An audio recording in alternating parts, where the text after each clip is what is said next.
अस्सलाम वालेकुम Faisalabad programme news night के साथ मैं हूं आपका मेज़बान मोहम्मद बिलाल लोगर। डॉलर बढ़ता है, कभी कम होता है, लेकिन इतना बढ़ जाता है कि पूरी आलमी मार्केट के अंदर हम ये देखते हैं कि हमारा रुपया कहाँ खड़ा है। हमारे जो बरादरान मुल्क हैं, हमारे हमसाया मुल्क हैं, बांग्लादेश, भारत समेत दीगर ममालिक के बनिस्बत हमारा रुपया कहीं नज़र नहीं आता। लेकिन फिर उसकी बात करते हैं हमारी इंडस्ट्री के ऊपर और कोविड की बात करें तो क्या हम स्टेबल हो सकते हैं, हमें कितना नुकसान होना है, और कॉस्ट ऑफ डूइंग बिज़नेस और ख़ास तौर पर ईज़ ऑफ डूइंग बिज़नेस के अंदर फिर हम दुनिया में कहाँ खड़े होते हैं, हमने किसके साथ क्या मुकाबला करना है, कितने का माल बेचना है, कितने को उठाना है। ये सब सवालात हैं आज लेकर इंडस्ट्रिस्टों के पास चलेंगे कि अगर एक्सपोर्टर्स, इम्पोर्टर्स और ख़ास तौर पर जो हमारी लोकल इंडस्ट्री है उसे क्या मिला है, हुकूमत क्या कर रही है और क्या सिर्फ दावे और वादे दिखाए जा रहे हैं। प्रोग्राम के अंदर आपको लेके आगे चल रहे हैं। सबसे पहले अबूमा पहुंचे हैं, बात कर रहे हैं कि डॉलर की बढ़ती हुई कीमत मुस्तहकम, गैर मुस्तहकम बल्कि कहूँगा मुस्तहकम ना होती सूरत हाल डॉलर की, और ख़ास तौर पर ये मैं डॉलर की गैर मुस्तहकम सूरत हाल नहीं कहूँगा बल्कि मैं ये कहूँगा पाकिस्तान की मौशियत की गैर मुस्तहकम सूरत हाल। अगर गुज़िश्ता महीनों में देखें, पाकिस्तान तहरीक इंसाफ के कुछ लोग ये कह देते हैं कि हम बिल्कुल सही जा रहे थे, मुझे फरवरी और जनवरी की रिपोर्ट्स दिखा दें, आप डेफिसिट में थे, उसके बाद कोरोना आया, हम और डेफिसिट में गए, हम इस हद तक डेफिसिट में गए कि डेफिसिट 50% से ज़ायद हो गया, लेकिन ताहाल अभी तक हम इसे कवर ना कर सके। फिर डॉलर की गैर मुस्तहकम सूरत हाल की वजह से जो चीज़ें मटीरियल हम बाहर से रॉ मटीरियल इंपोर्ट करते हैं, उसके बाद मैन्युफैक्चरिंग कॉस्ट बढ़ जाती है, फिर हमारा पेट्रोलियम बम गिरा है, तो हम एक्सपोर्ट करते हैं तो हम किसका मुकाबला करेंगे। अगर हम ये कहते हैं कि हमने अपने डॉलर को, रुपये को मुस्तहकम नहीं किया तो इसके अंदर कोरोना मुलव्विस था, तो मुझे ये बता दें जब टका बांग्लादेश का उसकी कीमत नहीं ख़राब हुई, ना डॉलर जो है, ना पाउंड जो है कनाडा ख़राब हुआ, क्यों? उन मुल्कों ने अपनी इंपोर्ट के ऊपर पाबंदी लगाते हुए चीज़ों को बिल्कुल डील किया। इमरान खान साहब की मशीनों ने शायद फिर गलत मशवरे दिए। हमारे पास फैसलाबाद में शेख खुरम थे, जफ़र इकबाल सरवर थे, बड़े नाम हैं जो कि इस मामले में पीटीआई इमरान खान की मुशावरत और मदद करते रहे, लेकिन उनको ऑन बोर्ड नहीं लिया गया, वो असम्बली के फ्लोर पर भी बोलते रहे। बूमा वालों से बात का आगाज़ इसी हवाले से करेंगे। सबसे पहले कैप्टन फारूक साहब हमारे साथ मौजूद हैं, उनसे बात का आगाज़ करता हूँ। कैप्टन साहब बहुत शुक्रिया वक्त देने के लिए। कैसे देखते हैं कि इस वक्त सूरत हाल कैसी है? आप एक बड़े एक्सपोर्टर भी हैं, तमाम माल आपका जो बाहर बैरून ममालिक जाता है, लेकिन जब हम डॉलर की गैर मुस्तहकम सूरत हाल देखते हैं उससे किस हद तक मुतासिर है एक कारोबारी शख्स? औज़ुबिल्लाहिमिनश्शैतानिर्रजीम, बिस्मिल्लाहिर्रहमानिर्रहीम। डॉलर में इतनी फ्लैक्चुएशन है कि जब भी ये डॉलर की हम डिवैल्यू करते हैं तो उस वक्त जितने भी हमारे बायर हैं वो उस वक्त हमसे डिस्काउंट उतने % मांगते हैं। अगर हम उनको डिस्काउंट ना दें तो वो हमारी पेमेंट नहीं देते, और उसके बाद वो फिर क्या कहते हैं ना फर्दर ऑर्डर देते हैं। हमारी जितनी भी एक्सपोर्ट है वो डॉलर मतलब इंपोर्ट बेस है, सारा माल हम चाइना से मंगाते हैं। जब हम डॉलर महंगा होगा तो हमारी एक्सपोर्ट महंगी होगी, हमारी एक्सपोर्ट महंगी तो हम मार्केट में, हमने पाकिस्तान में तो चीज़ें फ़रोख्त नहीं करनी, हम तो इंटरनेशनल मार्केट करनी है, जहाँ पर इंडिया, चाइना, बांग्लादेश सारे कंट्रियों का मुकाबला करने के पास हमें फ़रोख्त करना पड़ता। वो को हमारे को रिश्तेदार तो नहीं कि हम हमसे महंगी चीज़ें खरीदते रहें। इसी वजह से कि हम ये चाहते हैं कि डॉलर जो है एक्सपोर्ट के लिए 1 साल के लिए उसका फिक्स कर दें, ताकि हम उस तरह उस हिसाब से कैलकुलेशन करके हम पूरा साल उसके हिसाब चलते हैं। हूँ 30 जून को डॉलर 168 रुपये 5 पैसा, आज डॉलर 166 रुपये 90 पैसे पर आ गया। इतनी फ्लैक्चुएशन है तो हम कहाँ से करेंगे? आज मेरी पेमेंट है, मैं तो तंग आ कहता मैं पेमेंट वापस भेजने लगा, बैंक वाले कहते कल को हो सकता है 165 रुपये 164 रुपये पर आ जाए, इसलिए मैं कहा कि आप पेमेंट डलवा लें, नहीं तो आपको पेमेंट नहीं मिलेगी। दूसरा उसके बाद जो डॉलर में तो इतनी फ्लैक्चुएशन है वो हम कंट्रोल नहीं करते, ना ही कर सकते हैं। और जितने भी एक्सपोर्टर है SMEs के, और हमारी जो अपूमा जो उसमें तकरीबन 400 से ज़्यादा मेंबर है SME के, और उसमें ये भी है कि हमारा हेड ऑफ़ मुल्तान है, उसके जोनल ऑफ लाहौर, कराची, फैसलाबाद है। फैसलाबाद में सबसे ज़्यादा मेंबर्स हैं 240, और वो सारे SMEs की, और मुझे उम्मीद है, नज़र आ रहा है कि उसमें 40% तो वैसे ही ख़त्म हो जाएंगे एक्सपोर्ट। मैं आपसे कैप्टन साहब एक सवाल करूँगा कि अगर बिजली तवानाई के बहरान का देखें और पेट्रोलियम, ये सिर्फ बड़ों को छूट है, लेकिन आप लोगों को तो ये भी छूट नहीं है। पेट्रोल गैस के लिए 7.5 ना, दूसरे बिजली के लिए 7.5 सेंट पर यूनिट मुकर्रर की है। वो उसके बाद एक तो जो डॉलर की फ्लैक्चुएशन से जो उसका रेट वैसे बढ़ रहा है। अब सुना है कि 1 साल की सब्सिडी दी, और मैं फिर गवर्नमेंट से रिक्वेस्ट करूं कि 1 साल के लिए फर्दर हमें सब्सिडी दे दें, ताकि हम कुछ ना कुछ तो एक्सपोर्ट कर सकें। नहीं तो ये एक्सपोर्ट हमारी दिन ब दिन कम होते जाएगी। बांग्लादेश की 34 अरब डॉलर, हमारी 20 अरब डॉलर भी हम क्रॉस नहीं करते। और ये हमारी पॉलिसियाँ ऐसी हैं जिसकी वजह से हमें बहुत ज़्यादा नुकसान हो रहा है।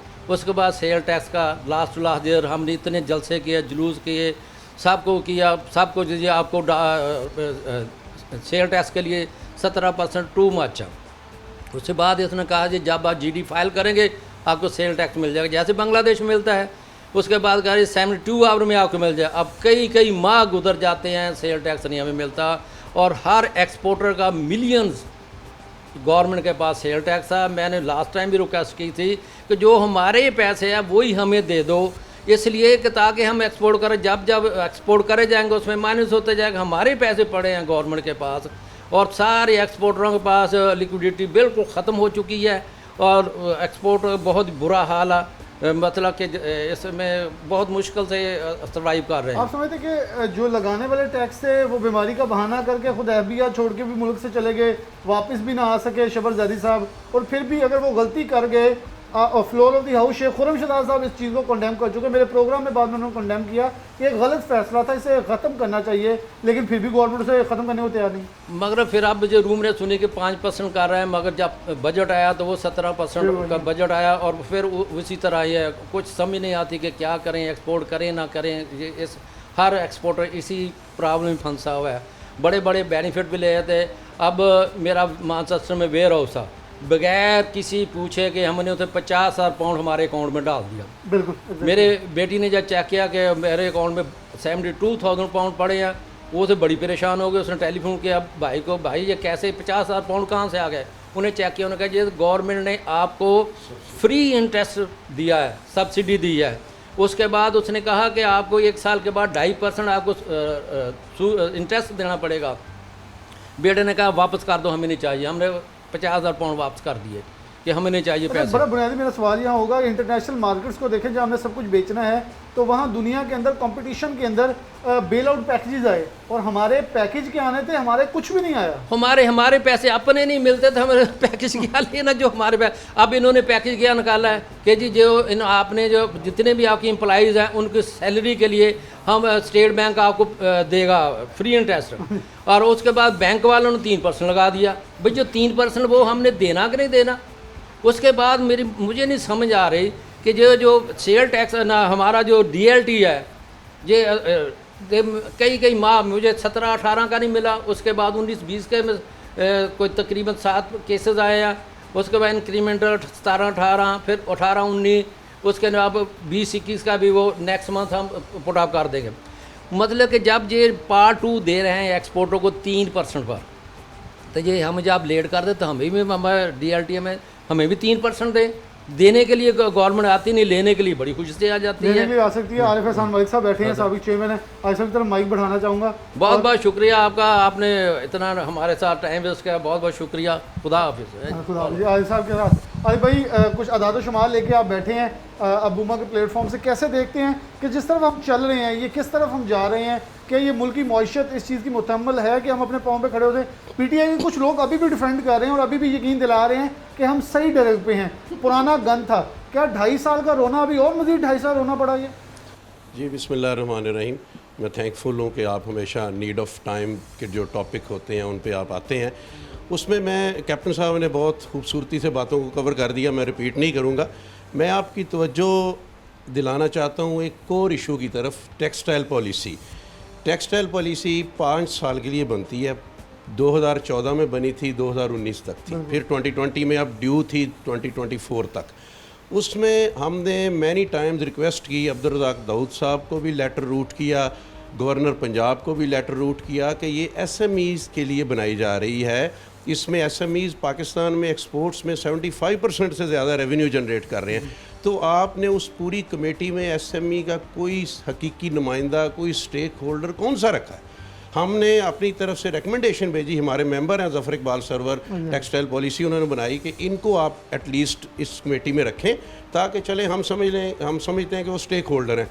लेकिन ये है कि उस लेटर का आज तक कोई जवाब नहीं है और आज तक वो पॉलिसी डिस्क्लोज भी नहीं हुई। कौन बंद कमरों में ये पॉलिसीज़ बना रहा है? फैसलाबाद में आए डिनेस्टी होटल में, ये कहीं इमरान खान साहब ज़फ़र साहब को खड़े होकर ये कहते हैं हमने टेक्सटाइल पॉलिसी बनाई है, लेकिन जो बनाने वाला है वो आज भी देख रहा है कैसे इंप्लीमेंट कराना। मुझसे तो पूछ लें इंप्लीमेंट करना कैसे? ऐसे ही है जी, बंद कमरों में पॉलिसीज़ बन रही है, कौन बना रहे हैं, स्टेक होल्डर्स उसमें हैं नहीं हैं, आप खुद देख लीजिएगा कि SMEs के हवाले से उसमें कुछ भी नहीं होगा जब ये डिस्क्लोज़ होगी।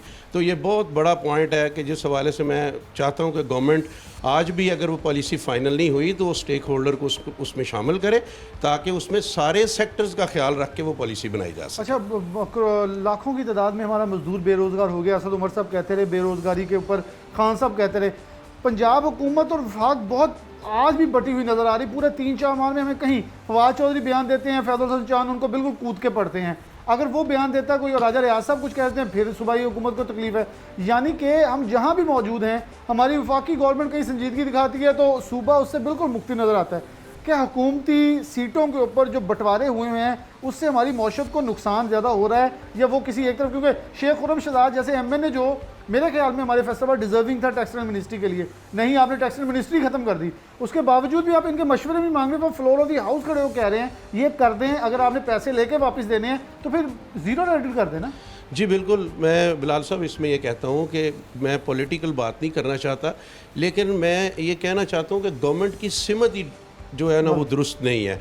मैं मिसाल देता हूँ, देखें किसी भी मुल्क में एम्प्लॉयमेंट का बहुत अच्छा ज़रिया इंडस्ट्री होता है। जितना आप इंडस्ट्रियलाइजेशन करेंगे उतनी आपकी एम्प्लॉयमेंट भी बेहतर होती जाएगी, आपकी चीज़ें भी बिकेंगी, आपकी एक्सपोर्ट्स भी बेहतर होंगी। ये सारी चीज़ें इस तरह चल रही हैं। आज मैं आपको मिसाल देता हूँ फैसलाबाद की M3 इंडस्ट्रियल स्टेट की, आज भी चले जाएं, मेरे साथ चले जाएं, 90% से ज़्यादा खाली है।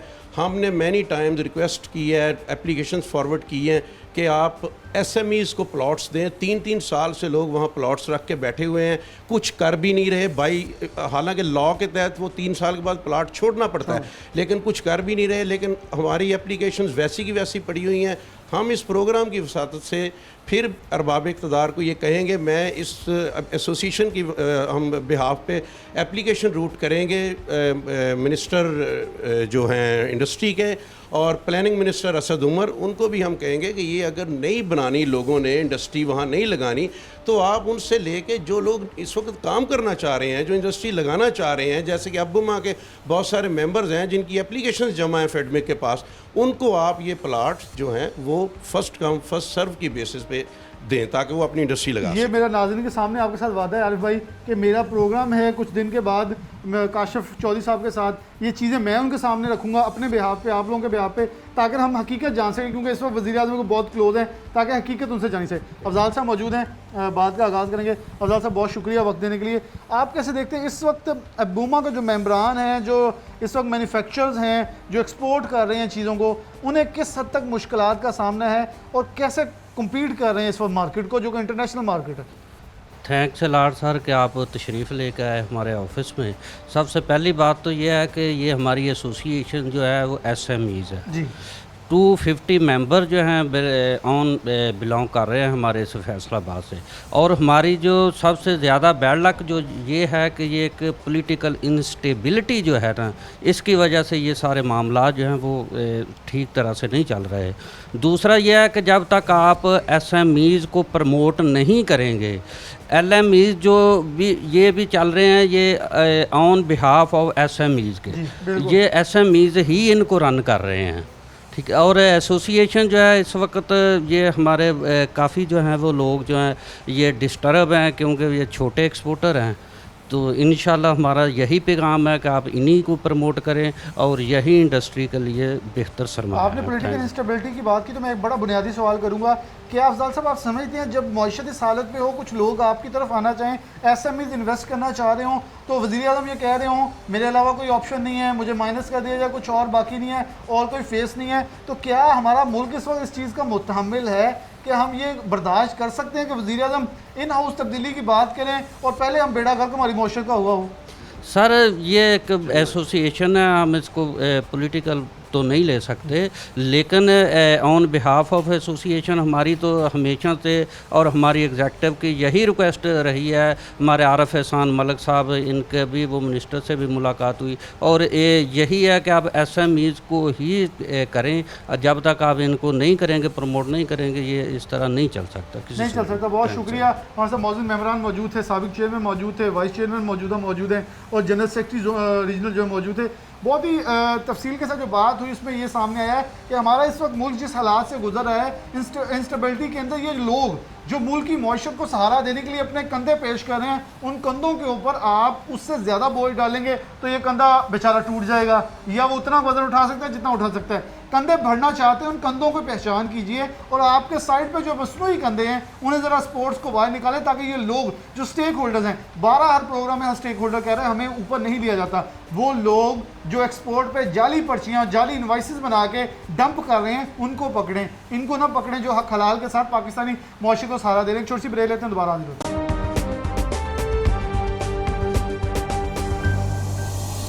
वेलकम बैक नाज़रीन, दोबारा से प्रोग्राम में आपको खुशामदीद कहते हैं। प्रोग्राम कर रहे हैं डॉलर की इंस्टेबिलिटी के ऊपर के डॉलर का उतार चढ़ाव जो जारी, जिसकी वजह से हमारे लोग जो मुतासिर हो रहे हैं। फिर कौमी असम्बली के बजट सेशन के अंदर भी फैसलाबाद से मेंबर कौमी असम्बली शेख खुर्रम शहजाद ने कुछ चीज़ें सामने रखी। तो इस वक्त हमारे साथ एहतशाम जवेद साहब मौजूद हैं जो कि चेयरमैन है अब टपमा के, और शुक्रिया एहतशाम भाई टाइम देने के लिए। एहतशाम भाई, अगर हम बात कर रहे थे कुछ देर पहले भी कि इस वक्त देखा जाए तो हमारे मजदूर बड़ी मुश्किलात में हैं, लेकिन देखा जाए तो गवर्नमेंट ने रिफंड्स रिबेट जिसे वो वापस किए, 100 अरब का बड़ा ऐलान किया, बिलाशुबा वो गवर्नमेंट एहसान भी अपना जता रही है, लेकिन लिए पैसे वापस किए। जैसे कि खुद उनके मेंबरान कौमी असम्बली कह रहे हैं कि हमें हमारे पैसे वापस करने हैं तो ना लें गवर्नमेंट के अपने। और फिर ख़ास तौर पे आप लोग जो अब टपमा वाले हैं, आप लोगों की जैसे ना कोई मजदूर निकाला गया, ना कोई डेली वेजर निकाला गया, बहुत बड़ी बड़ी मिलों वाले ने बड़ी तादाद में मुलाजिम निकाले, स्टेट बैंक से भी फ़ायदे उठा लिए, बैंकों से कर्जे भी ले लिए और सूद और उसका सारा इंटरेस्ट भी अपना कम करवा लिया। आप लोग जो फ्रंट लाइन पे, मैं कहता हूँ फ्रंट लाइन वॉरियर्स के तौर पे इस कोविड में काम कर रहे हैं, उनको ना रिफंड मिला है ना कुछ मिला है, लेकिन उसके बावजूद गवर्नमेंट को जो मशवरे दिए जा रहे हैं अपने लोग दे रहे हैं, उसमें भी गवर्नमेंट सीरियस नज़र नहीं आ रही है। फिर जो ये डॉलर का उतार चढ़ा हुआ इंस्टेबिलिटी है, फिर पाकिस्तान की एयरलाइंस का मसला आ गया। आप समझते हैं इस पूरे सिनेरियो के अंदर, कोविड के अंदर हमारी कुछ गलतियाँ ऐसी थी जो हमारी इंडस्ट्री के लिए बड़े ख़तरनाक साबित हो रही हैं? बिस्मिल्लाहिर्रहमानिर्रहीम। बिलाल, बड़े वाज़े तौर पर एक चीज़ें हैं। सबसे पहले तो आपका नहायत शुक्रिया कि आपने इस चीज़ को इंडोर्स किया कि all Pakistan textile processing mills association के प्लेटफॉर्म के ऊपर पूरी इंडस्ट्री ने मज़दूरों के साथ खड़ी रही। हमने ना सिर्फ खड़ी रही बल्कि we have decision over there कि हम लॉकडाउन का जो पीरियड था उसके अंदर हम अपने वेजर्स को, अपने मज़दूरों को, अपनी लेबर को मिनिमम वेज के ऊपर हमने उन्हें तय करके वो पे ऑफ भी किया। हमने किसी भी बंदे को ले ऑफ नहीं किया, हमने उसका एक पूरा सिनेरियो बनाया। क्योंकि ये मैं समझता हूँ इस वक्त इस सिनेरियो के अंदर अल्लाह ताला ने हमें दिया हुआ है, हमें नवाजा हुआ है। We are among the blessed ones. तो now this is the time where we stood among those we are जो ना ब्लेस्ड वंस नहीं थे, जिनको डिज़र्विंग थे। तो हमने अपने तय इसकी कोशिश भी की। अब रह गया बात हुकूमत का। हकीकत में बहुत सारे मामले के अंदर हुकूमत पाकिस्तान महसूस ऐसे हो रहा है कि उसको समझ नहीं आ रही कि कौन सा प्रॉपर सेक्टर है। वो लोग किस ऐसे ग्रुप के अंदर, जमघट्टे के अंदर घिरे हुए हैं जो उनको प्रॉपर गाइडलाइन नहीं दे पा रहे, जहाँ पर ये चीज़ें वाज़ेह नहीं हो पा रही कि हमें बेनिफिट असल में ज़रूरत कहाँ पर है और कहाँ पर फीडबैक। मिसाल के तौर के ऊपर हमारी लोकल इंडस्ट्री के सेल्स टैक्स थे की रिफंड्स थे, वो हमें नहीं मिले। ठीक है, फिर बड़ी मज़े की खूबसूरत बात है, फैसलाबाद के नहीं मिले, कराची में मिल गए। एक इंडस्ट्री यहाँ है, वो वहाँ काम। इसका मतलब ये है कि कराची के अंदर जो इंडस्ट्री प्रोसेसिंग करेगी वो बेनिफिट लग सकती है, यहाँ नहीं ले सकती। तो ये बुला दिया गया कि फैसलाबाद सबसे ज़्यादा रेवेन्यू देने वाला शहर है। मतलब अगर आप कराची के अंदर से वो वाला रेवेन्यू माइनस कर दें जो इनकी इंपोर्ट के ऊपर वहाँ पर जमा होता है, पोर्ट के ऊपर जमा होता है, तो आप कराची का रेवेन्यू कैलकुलेट कर लें। हमारी सारी शिपमेंट्स पोर्ट के ऊपर सबमिट हो जाती है, वो रेवेन्यू हमारा होता है, वो फैसलाबाद का रेवेन्यू होता है। फैसलाबाद के ताजर वहाँ पे करके हमारी सारी इंपोर्ट्स के ऊपर। ये एक ऐसा अलमिया है जहाँ पर we are trying our level best. Government ने हमें इंडस्ट्री को वो $6.5 $6.7 की जौन सी थी, वो भी अभी 30 जून को ख़त्म हो रही है। उसके ऊपर भी नए बजट के अंदर जो हमसे वादा किया गया था कि इसकी रेशो को कम करेंगे, लेकिन रखेंगे, वो भी नहीं रखेंगे। सेल टैक्स में भी वादा किया गया था 5% तक जाएगा, वो मैं सिंगल डिजिट की बात आ रही थी, वो भी कहीं नहीं आई। हमारा एक गवर्नमेंट का वादा था, मुझे आज भी याद है, असद उमर साहब, इमरान खान साहब अक्सर बात करते थे, और ये हमारी मीटिंग्स के बाद ही, जब हमारी मीटिंग्स हुई, ज़फ़र इकबाल सरवर भी उसमें शामिल थे, कि हमेशा बिजनेसमैन को ईज़ ऑफ डूइंग बिजनेस और कॉस्ट ऑफ डूइंग बिजनेस, इन दो पैरामीटर्स के ऊपर काम करेंगे। डॉलर बढ़ गया, कॉस्ट तो बढ़ गई। रेवेन्यू कलेक्शन की बारी आई तो अनरजिस्टर्ड बाज़ार तो आज भी वैसे ही भरे पड़े, हमारे लिए तो ईज़ हुई नहीं। फिर उनके हिस्से का टैक्स भी हमसे वसूला गया। बिल्कुल। पॉलिसीज़ के अंदर ईज़ ऑफ डूइंग बिजनेस तो नज़र ही नहीं आई। हाँ, गवर्नमेंट ने यहाँ के ऊपर आपके एसएमईज़ को, उनके छोटे दुकानदारों को, छोटी इंडस्ट्रीज़ को मिला बिजली की शक्ल में। We really appreciate. अगर हम उसको अप्रिशिएट ना करें तो ये भी ज़्यादती होगी। अच्छा, वैसे दुकानों वाले भी वेट कर रहे हैं कि हमें 3 माह के जो बिलों का वादा किया गया था उसे कोई कॉम्पनसेशन मिली नहीं है। बहुत सारे लोगों को मिल भी गई है, हम उसके विटनेस भी जी। हैं। अगर कोई सिस्टम की ख़राबी है या कुछ है तो उसको देखना क्योंकि पड़ेगा। मैं कोविड के अंदर देखूं तो एक ऐसा मेरा दोस्त भी है जिसे कोरोना नहीं हुआ लेकिन उसे डायरिया जो कोई और बीमारी थी उसे 1 लाख रुपया मिल गया। तो ऐसे केसेस हैं कि गवर्नमेंट की जो गलतियां जिसकी बिना से हकदार महरूम रह रहा है। जैसे कि देखें बड़े इंडस्ट्रियलिस्ट जिन्होंने किया कुछ नहीं है इस मुल्क को, यकीनन तौर पर वो अपना सेव पॉकेट मार रहे हैं, लेकिन जो छोटी इंडस्ट्री जो पाकिस्तान की, जैसे आपने ईस्ट हुई और मैन्युफैक्चर की बात की, आप लोग मेहनत करें कुछ नहीं मिला, कमा के वो चले गए जेबों में डाल। फिलहाल बड़ी आसान सी बात है, जहाँ पर सिस्टम कोलैप्स कर जाते हैं ना, जहाँ पर सिस्टम कोलैप्स कर जाते हैं वहाँ पर ऐसे ही होता है। वहाँ पर फिर वो नबी तुली आप एक चीज़ बांट रहे हो ना, तो एक माई बांटने वाली राशन बांट रहे हो तो एक माई 10 दफ़ा भी आकर ले जाती है। अगर आपका चेक देने वाला जो सा बंदा है ना वो खड़ा नहीं देख रहा कि यार ये दूसरी दफ़ा आ गई, तीसरी दफ़ा आ गई, उसने नहीं चेक किया, तो वो लोगों का, और यही हमारे सिस्टम की ख़राबी है कि हमारे सिस्टम के अंदर हमारा सिस्टम इस हद तक लोगों का एतमाद ख़त्म हो गया। हमारी टेक्नोक्रेट्स इस हद तक इसको घर बैठ के मैं तो समझता हूँ काम ही नहीं करते। नतीजतन हमारा सिस्टम कोलैप्स कर चुके हैं। और इस कोविड के अंदर भी अगर आप देखें तो इस कौम को ही सलाम जाता है। मैं नहीं कहता, मैं नहीं किसी के ऊपर ब्लेम करना चाह रहा, लेकिन मुझे एक समझ नहीं आ रही, सारा कुछ एक तरफ रह गया, स्पोर्ट्स एक तरफ रह गई, गवर्नमेंट ने क्या किया, हमें क्या नहीं किया, सिस्टम ठीक करने के लिए क्या किया। अच्छा, सबसे बड़ा नारा था पीटीआई का। इन्होंने कहा हमने हेल्थ और जो अपनी तालीम है इसे मेन रखना है बजट के अंदर, लेकिन 2020-21 का बजट देख लें, अब जाके हमारे जो वेंटिलेटर्स हैं वो फवाद चौधरी साहब की मेहरबानी बनने शुरू हुए हैं। तालीम के ऊपर देख लें, हमारा प्राइवेट सेक्टर टोटली कोलैप्स कर चुका है। बड़े स्कूलों ने मनमानी फीसें ले ली हैं, छोटों के पास कलेक्शन नहीं है। सरकारी स्कूलों का जो हाल है, हमने अपना एजुकेशन सिस्टम तबाह कर लिया। फिर जब कोविड में से दुनिया निकल रही है तो उन्होंने अपने ख़ास तौर पर तवज्जो दी टेक्सटाइल एक्सपोर्ट और इम्पोर्ट के ऊपर। हम देखें, मैं बरतानिया में देखा, अमेरिका में देखा, लोगों ने बेल आउट पैकेज दिए। हमारे पैकेज नाम का जो ये मुझे एक आपसे पहले बूमा वाले के थे, वो कह रहे थे, हम ये कह रहे थे कि सानू साढ़े पैसे मोड़ दो, हमें कोई बेल आउट पैकेज नहीं चाहिए। तो आप लोग भी वही कह रहे हैं, हमें हमारे पैसे दे दें, बेल आउट पैकेज तो क्या देना। मैं ना तो यहाँ तक कहता हूँ, एक दफ़ा हमारी मीटिंग हुई मैंबर से रिफंड्स के हवाले से, मैंने कहा सर ये वो ज़कात है जिहदे विच तुसीं सोच लिया कि ये थोड़े अफसरां ने कुछ नहीं कि ये साहिबे इन्हां नूं नहीं लगती ज़कात। वी हैव द सर्टिफिकेट्स, हमारे पास सेल्स है, कानूनी चीज़ें पूरी हैं। आपने सोच लिया ये पैसे मेरे पास पड़े हैं, वंडन वाले ने सोच लिया, अनाउंस देख करने वाले देते कि मेरी ज़कात ही मैं कट के देती, भावें असीं कहने इदां ही सी साढ़े पैसे तो दो। अगेन मैं कह रहा हूँ कि ये सिनेरियो के अंदर मैंने इस लहजे में पंजाबी में उनसे बात की कि सर ये जुल्म है, लेकिन नहीं सुना नहीं किसी ने। अच्छा, असद उमर की जब आप बात करते हैं, असद उमर साहब और शबर जैदी साहब मुख्तलिफ पहलू थे, लेकिन जब असद उमर साहब दोबारा वापस आए हैं, वो ओहदों उनके पास हैं, तो देखा जाए तो 17% सेल टैक्स के ये खिलाफ थे, वो हमायती थे। वो तो बीमार हो गए, चले गए, इस मॉइशर को बीमार कर गए, लेकिन अब जो ठीक करने वाले जिनसे उम्मीद थी वो भी ठीक नहीं कर पा रहे। देखिए जी, मेरा इसके अंदर बड़ा वाज़ेह मौक़िफ़ है। मेरा मौक़िफ़ है कि हुकूमत 2 लाइनों पे सोच रही। नंबर 1, मैं आज भी कहता हूँ 17% सेल्स टैक्स हमारी हुकूमत का, असद उमर का, शबर जैदी का, किसी का नहीं है। ये IMF का हमारे पर लगाया गया, ठीक है जी, ये हम पे इम्पोज किया गया।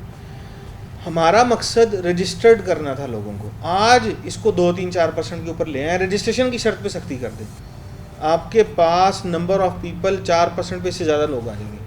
मसला ये है कि हम एक तरफ कह देते हैं जी non registered allowed to perform this activity, business activity, ऊपर से हम कहते हैं जी 17%।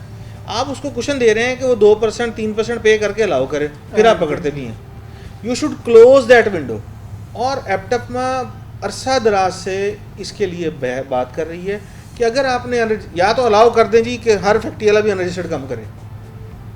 ये आप चोर रास्ता देते हैं, आप देते हैं, खुद प्रोवाइड करते हैं, और फिर जब प्रोवाइड करते हैं फिर आप कहते हैं हम पकड़ेंगे। सर फॉर एग्जांपल आप शराब पे जब मंशियात पे पाबंदी लगाते हैं और फिर कहते हैं उस दुकान से लेंगे तो वो आपको जायज़ और मिल जाएगी, तो डेफिनेटली वो 10 रुपये महंगी ले लेगा, लेकिन जो बंदा जायज़ तरीके से काम करना चाह रहा है हम उसे करने नहीं दे रहे। सर अकलियतों को ठेके सारा कुछ जायज़ हो जाता है। फिर ये वही बात है, सिंपल सी वही बात है, सिंपल सिस्टम कोलैप्स किए हुए हैं। जब तक हम सिस्टम को हम पाकिस्तान की बात कर, मोटरवे जाते हैं आप सिस्टम में, फॉर्चुनेटली शौकत खानम एक सिस्टम बना, खान साहब का एक शौकत खानम, हमारे वज़ीर आज़म का, आप अल्लाह ना करे किसी को वहाँ जाना पड़ जाए, अगर वहाँ कोई जाए वो जाके देखिए, मेरा खुद विजिट हुआ है, बड़ी वहाँ पर नो डाउट अच्छे नहीं होते, लेकिन again there is a system, वहाँ पर सिस्टम के तहत चीज़ें चलती हैं, लोगों को और बेहतरीन इलाज होता है।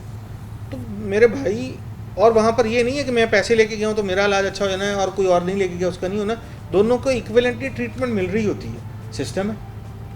मसला ये है कि ये वही वज़ीर आज़म जिन पे हमने ये तवक्को करके लेके आए हैं कि there need to change the system, वो नज़र नहीं आ रही, वो अच्छा मिसिंग। साहब, एक बड़ा बुनियादी सवाल मैं ये पूछूंगा कि आप क्योंकि पॉलिटिक्स से भी इन्वॉल्व हैं, अगर हम सियासत की बात करते हैं तो वज़ीर आज़म पिछले पूरे 1-1.5 हफ्ते से कह रहे हैं कुछ बदल नहीं रहा, मैं नहीं जा रहा, मैं रिप्लेस नहीं हो रहा।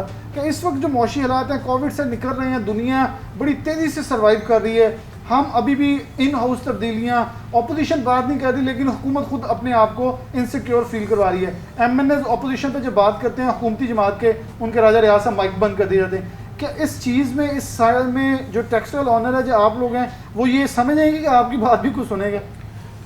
बिलाल देखें, जब किसी भी इकॉनमी के अंदर, किसी भी कंट्री के अंदर जिसको पॉलिटिकल स्टेबिलिटी लफ्ज़ बोला जाता है, वो बहुत ज़्यादा हामी होती है, बहुत ज़्यादा अहमियत की हमल होती है।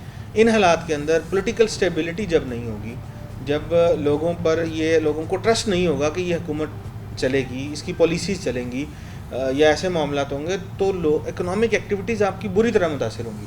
तो ये चीज़ हम अपने MNAs के थ्रू, फैज़ुल्लाह को मौका साहब हैं, हमारे रिप्रेजेंटेटिव हैं, वहाँ की स्टैंडिंग कमेटी के चेयरमैन हैं, 12 दफ़ा उनके थ्रू बात कर चुके हैं कि बात कर, लेकिन बहरहाल मैं एक एप्रिसिएशन तो ज़रूर है खान साहब को जाती है कि वो बात सुनते हैं। इनकी कबीना के अंदर ये नहीं होता कि वो लगा नहीं हुआ मुगली सुल्तानों का नहीं, दरबार नहीं लगा होता कि वहाँ पर बात नहीं सुनी जाती, यहाँ पर बात सुनी जाती है। लेकिन अगेन बात सुनाने और सुनने का भी एक अंदाज ऑनर से एक प्रोटोकॉल होता है, हम बात सुनाते सुनाते उस प्रोटोकॉल से भी आगे निकल जाते हैं। एक आखिरी, एक छोटा सा, एक मुख्तसर सवाल, बजट आ गया, बजट के अंदर कुछ नहीं है, तो जितना टारगेट रख लिया है कि आपको भी नज़र आ रहा है, इंडस्ट्रियलिस्ट भी डरे हुए हैं, 3 माह बाद एक बम्प फुटेगा मिनी बजट का जिसके अंदर टैक्सों की बात होगी, क्योंकि जितना हमने टारगेट रखा है ये तो निकलने वाला नहीं है। जब टैक्स गिरेंगे फिर वैसे ही रहता है, सिस्टम भी कोलैप्स करने को जाएगा, क्योंकि जो बजट है ये तो खतरे की घंटी है इस वक्त भी और आने वाले 3 माह के लिए भी। मैंने आगे चीज़ें दो बोली, कॉस्ट ऑफ डूइंग बिजनेस,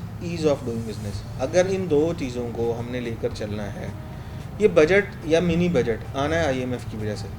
अब हुकूमत की कोशिश ये है, होनी चाहिए कि किसी तरीके से IMF ने जो भी इम्प्लीमेंटेशन करनी है वो हुकूमत की उस नेगोशिएशन के ऊपर करनी है, जो हुकूमत ने उसे यकीन दिलाने की कोशिश करनी है कि हमारे पास यही है। अपने हालात, अपने लोगों के हालात, अपने लोगों पर जो वो बोझ ट्रांसफ़र कर सकते हैं, उसकी टोटल प्रेजेंटेशन हुकूमत की ज़िम्मे है। Now this is the tough time for the government to present the case of Pakistani people in front of IMF। अगर हम कामयाब हो गए, देखें जी, ये अब आज ये बहस नहीं होनी चाहिए कि हम IMF के पास क्यों गए या क्या हो, आज हम जा चुके हैं। अब मसला ये है कि हमने वहाँ से अपने हालात के मुताबिक क्या फैसिलिटेशन। इसके साथ साथ लोगों को भी सोचना चाहिए जो बिज़नेस कर रहे हैं, जो जहाँ पर हर बंदा अपना एहतसाब खुद करे, आज वो वक्त है। आज हालात इस किस्म के हैं कि यहाँ पर मैं आपके चैनल के थ्रू बहुत बिज़नेस कम्युनिटी को मैसेज देना चाहता हूँ कि यार आज हालात हैं, try to be loyal with Pakistan अपने बिज़नेस के थ्रू। मैं बात वो बड़ी आसान सी है कि अगर हम अपने बिज़नेस के थ्रू लॉयल होकर काम करना शुरू कर देंगे तो यहाँ 1800 रुपये मन गंदम नहीं बिकेगी। देखिए मसला ये बहुत बड़ा पॉइंट है। यहाँ पर 10 रुपये मीटर कपड़े के अंदर नहीं पड़ जाएंगे, सिर्फ डिमांड एंड सप्लाई के ऊपर। कमाई करनी चाहिए, कमाने चाहिए, लेकिन उतने जो जायज़ मुनाफा हमारे दीन ने हमारे लिए सिस्टम बना के दिया। बहुत शुक्रिया। शाम भाई वहाँ साहब मौजूद थे, उन्होंने बहुत ही कैटेगोरिकली ये कहा कि जो मुनाफा हमारा बनता है वो लें, इस मुल्क के साथ लॉयल हो जाएं। शायद अगर किसी मशीरों वज़ीरों ने कोई गलत फैसले किए हैं तो वो उनके मरहूने मिन्नत हो गए। एक छोटी सी ब्रेक के बाद राजा रियाज अहमद MNA हैं जो कि कौमी असम्बली के अंदर काफ़ी इशूज़ पे बोल भी चुके हैं, उन्हें ज़रा लेंगे साथ कि आखिरकार वो कैसे देखते हैं, उनकी नाराज़गियाँ भी उनसे पूछेंगे, लेकिन उसके साथ पूछेंगे डॉलर या सारी सिचुएशन पे वो कैसे देखते हैं। क्या पाकिस्तान इस चीज़ का मुतहम्मल है कि अपने लोग नाराज़ हैं, इनको मनाया जाए, जो इंडस्ट्री को बचाया जाए, पाकिस्तान को बचाया जाए, या अपनी सीट बचाई जाए। तो छोटी सी ब्रेक को दोबारा आ जाए।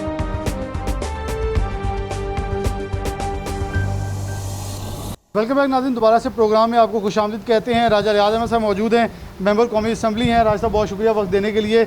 आप अभी बजट सेशन तो इस्लामाबाद में ज़रा मसरूफ़ थे। राजा साहब, डॉलर की कीमत बतदरीज ऊपर जा रही है। मुझे याद पड़ता है कि इस चीज़ का क्रेडिट मैं अपने प्रोग्राम में पहले भी दे चुका हूँ, बल्कि मॉर्निंग शो में भी इस चीज़ का हम जिक्र कर रहे थे कि राजा साहब ने एक दिलेराना अंदाज़ अपनाया।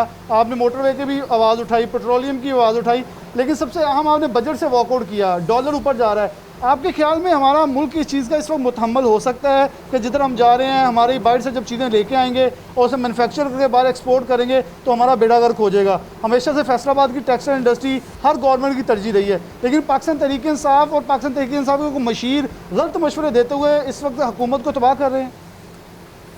जी, मैं समझता हूँ कि हालात पहले बहुत बुरे थे और मज़ीद कोरोना की वजह से बहुत संगीन किस्म के हालात बुरे हो गए हैं।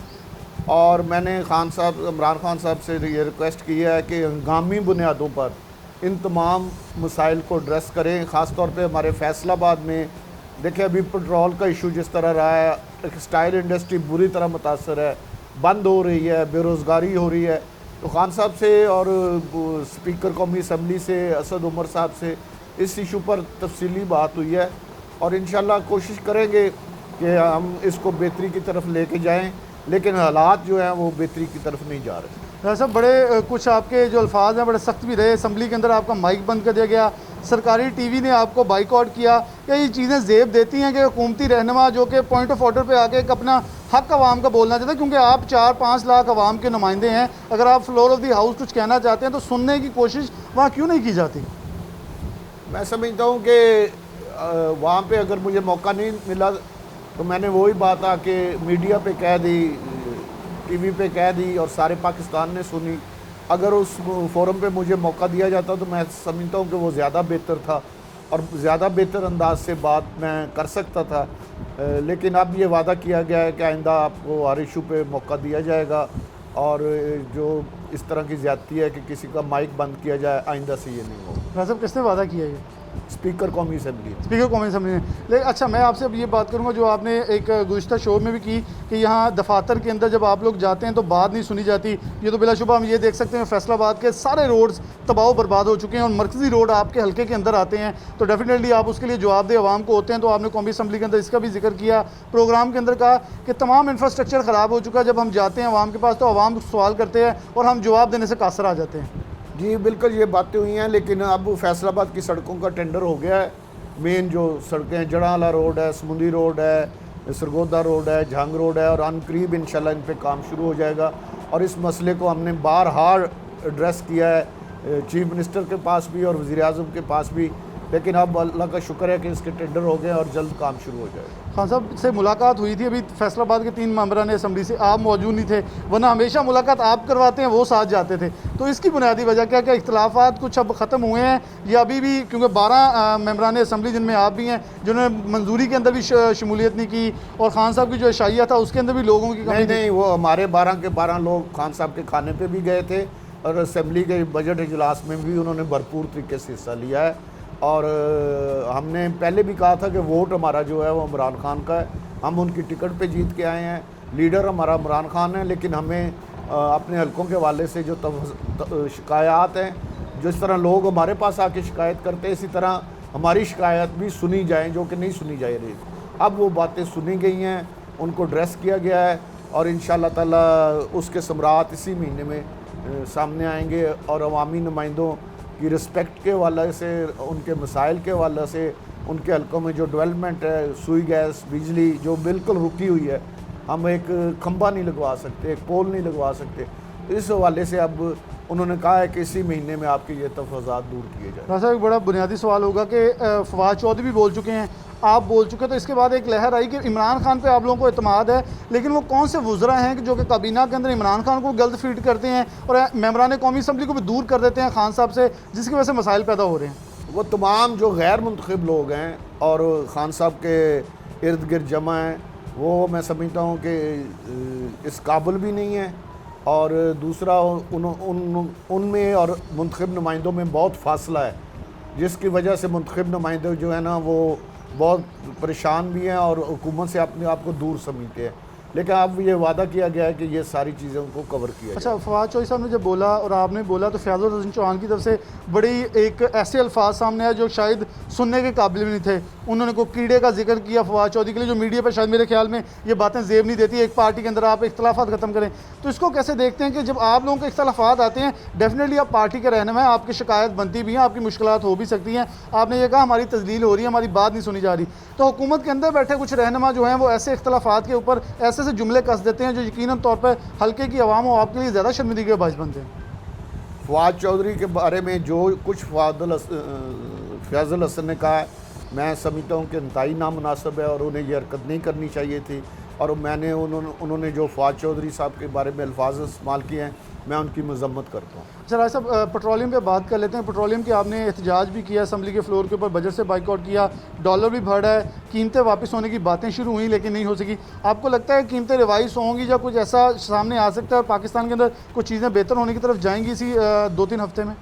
हर सूरत लेके जानी पड़ेगी। लोग हमसे नाराज़ हैं और अगर मज़ीद उनको नाराज़ ना किया जाए, हमने ये बात भरपूर की है, और लोगों को रिलीफ दिया जाए, हर हवाले से रिलीफ मिले, तो फिर जाके लोग तरीक़े इंसाफ से खुश होंगे। इस वक्त लोग तरीक़े इंसाफ से सख्त नाराज़ हैं। तो आने वाले इलेक्शन हम देख सकते हैं, अभी बल्दियाती का जिक्र किया जा रहा है, नवंबर तक हल्का बंदी और फिर अगर 2-2.5 साल बाद कौमी इलेक्शन भी आ जाएंगे। क्या देख रहे हैं पाकिस्तान तहरीक इंसाफ की जो कैपेसिटी है, जैसे कि आपने नाराज़गी से इजहार किया कि तब तक पाकिस्तान तहरीक इंसाफ चीज़ें बेहतर कर लेगी और हल्के के मसाइल अगर देखें फैसलाबाद के तो चीज़ें बेहतर होती नज़र आ रही हैं? हमसे ये वादा किया गया है कि इंशाल्लाह इन चीज़ों को बेहतर किया जाएगा। हम भी इधर ही हैं, आप भी इधर ही हैं, मीडिया भी इधर ही है और तहरीक इंसाफ की हुकूमत भी है। इंशाल्लाह हम पूरी कोशिश करेंगे कि चीज़ों को बेहतर किया जाए और लोगों के मसाइल हल कराए जाए। बहुत शुक्रिया राजा आज़म साहब हमारे साथ मौजूद थे। बहुत ही कैटेगोरिकली बड़ी क्लियरली उन्होंने तमाम बातें की कि इस वक्त जो पाकिस्तान तहरीक इंसाफ से आवाम जो है वो नाराज़ है, क्योंकि वो जो डेवलपमेंट, वो जो कारकर्दगी दिखाने के वादे किए गए थे वो नहीं थे। क्योंकि यकीनन तौर पर अगर देखा जाए इमरान खान साहब ने इस्लामाबाद बैठ के अपने वादे करने हैं, लेकिन इन्होंने यहाँ डिलीवर करना है, तो वो कह रहे हैं डिलीवर ना होने की वजह से आवाम हमसे नाराज़ हैं। मैंने वही हक़ अपना इस्तेमाल किया क्योंकि जिस आवाम का नुमाइंदा, उस नुमाइंदा होने का हैसियत से मैंने कौमी असम्बली के फ्लोर के अंदर अपना राइट यूज़ किया। और ये राजा साहब का मैं पहले भी जब प्रोग्राम करता था या इससे पहले इनके साथ इंटरव्यूज़ करते थे, ये इनका एक अंदाज़ रहा है कि जो हक़ है वो बोलते भी हैं, जो सच है वो कहते भी हैं, और पंजाब असम्बली के अंदर भी इस हवाले से मशहूर रहे हैं। तो उन्होंने कहना जो हक़ और सच है वो मीडिया पे भी कहते रहेंगे, ताकि हम अपनी आवाज़ पहुँचाना चाहते हैं, ताकि वो सच्ची चीज़ जो पहुँची और हमें यकीन दहानी कराई गई है कि मसाइल हल किए जाएंगे। इसी के साथ प्रोग्राम न्यूज़ नाइट से इजाज़त दीजिए। अल्लाह हाफ़िज़।